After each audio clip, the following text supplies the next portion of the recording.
A few years ago, something truly unsettling happened to my cousin Jack. He was 16 at the time, and that summer, he decided to spend a week at our grandfather's old farmhouse in the countryside. The house had been in our family for generations, standing isolated at the edge of a dense forest. It had always given me the creeps as a kid, but Jack was the type who loved exploring dark places and testing his courage. The first couple of days were uneventful. Jack spent most of his time hiking through the forest and helping our grandfather with small chores.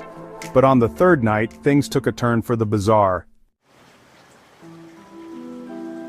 That evening, a thunderstorm rolled in, heavy rain hammering against the windows, the wind howling through the old wooden walls.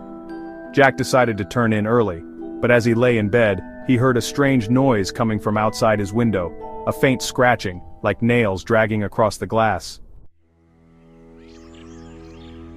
At first he brushed it off as tree branches swaying in the wind, but the sound persisted. Cautiously, he got up and peeked through the curtains. Outside, illuminated by a flash of lightning, stood a figure, a tall, gaunt man with sunken eyes and a grin stretched unnaturally across his face. His skin was deathly pale, his clothes old and tattered, as if he had been standing in the rain for hours. Jack stumbled back, his heart pounding. He rushed to wake up our grandfather, but by the time they returned to the window, the man was gone. The storm continued through the night, and though Jack stayed alert, nothing else happened. The next morning he convinced himself it had been a trick of the storm, his imagination running wild. That was until he saw the muddy footprints outside his window, footprints that led to the house but didn't lead away. That evening, Jack found it hard to shake the uneasy feeling lingering over him. At around midnight, he was awoken by a sound, a slow, deliberate creaking of the old wooden floorboards just outside his bedroom door. Someone, or something, was inside the house. Holding his breath, he listened as the footsteps moved past his door and down the hallway. Gathering his courage, he peeked out into the dimly lit corridor. The floor was empty, but the attic ladder had been pulled down. Jack knew that ladder had been shut earlier in the day. His throat tightened as he realized there was only one place the intruder could be, up in the attic.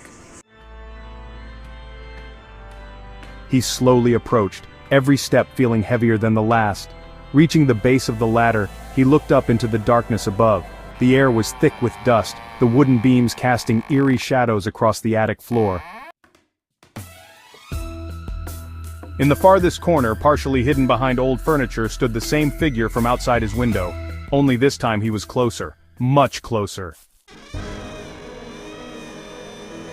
The man's grin was even wider now, his hollow eyes locked onto Jack's. He didn't move, didn't speak. He just stood there, swaying slightly, his breathing slow and deliberate. Jack didn't wait to see what would happen next. He bolted down the ladder, slamming the attic hatch shut behind him. He locked himself in his room and stayed awake until morning, the strange breathing still echoing in his ears.